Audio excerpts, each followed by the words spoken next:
Hey, what's up you guys? Instructor Adam here. I just wanted to show you a quick and easy way to make your own pair of nunchucks if you don't have any, or maybe wood nunchucks aren't allowed where you are. This is just how to make them out of PVC pipe.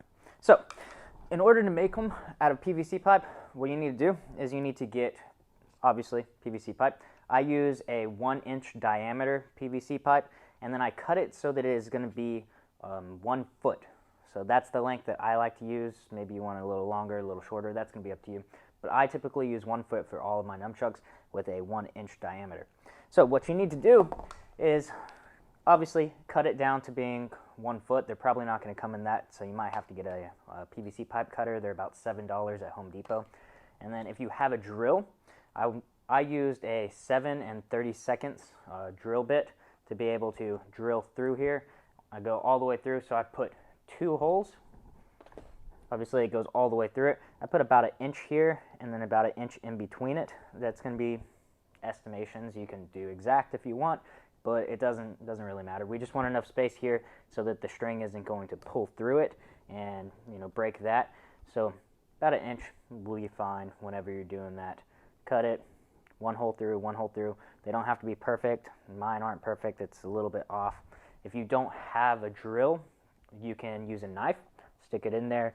Obviously be very careful, and then you can just kind of twist it around. You want the hole big enough though that the string will be able to go through it once, but if you tie a knot on the string, it should not be able to pull out of it.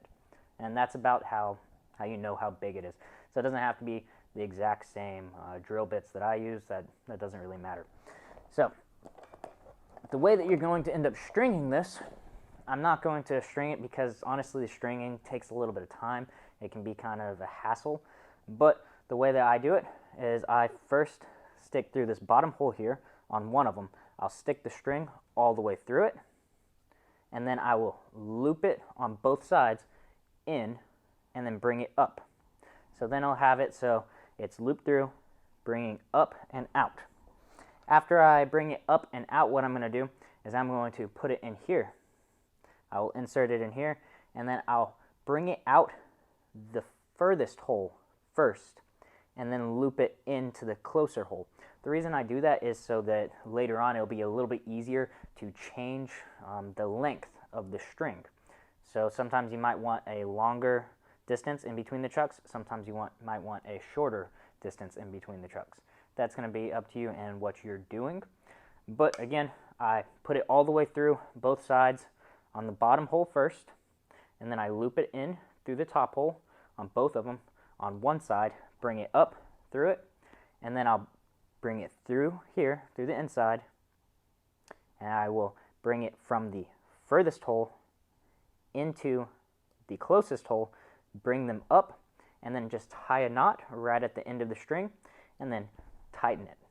Again, it makes it, if it's here, closer, I'll show you on one that's already strung, you'll be able to pull it out. So if you look inside of there, well, that's kind of hard to tell, but I have it on coming out of the closer one, this one right here.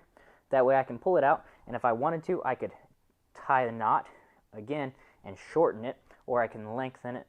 Of course, if they're all tied up to there, you're going to have to put a new string in order to make it even longer. But this will make it so that you have a pair of chucks that you can practice. You can do whatever it is that you want to do with them. Again, I have this one. This one's set so that the length is right here. Some of them I'll have so that it's shorter or longer. One thing that I do advise you doing is these edges right here. I didn't do these on this, and I'm advising it because I know what it feels like to not. Go ahead and sand down the edges on here. You can sand on the inside and the outside, especially on these ones. These ones don't really matter. And the reason I say that is because when you start doing it around the necks, whenever you're letting go and you start pulling it, you'll feel that it scratches your neck. And that's the main reason why I say to make sure you sand it. So again, this is just a quick and easy way to make your own nunchucks, relatively cheap. Of course, you can go and you can buy them online, handmade ones that are really expensive, or you can just buy the generic ones if you'd like.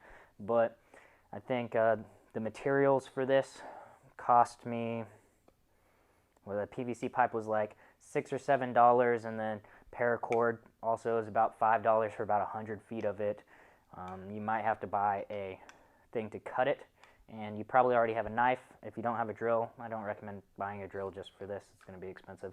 But you can just get a knife and just, like I said, insert it and then kind of twist it around to make the holes. So all in all, it probably cost about 20 bucks to make. You could probably make like 4 pairs for 20 bucks. It's not a very expensive thing to make. Just trying to save you a little bit of money. And don't quote me on this, but they might be legal if wooden ones are illegal where you are. Of course, you're not going to be carrying nunchucks around. It's probably going to be in your house. So, know your laws for wherever you are. But again, just a nice, easy way, make a cheap pair of nunchucks that gets the job done and allows you to get training.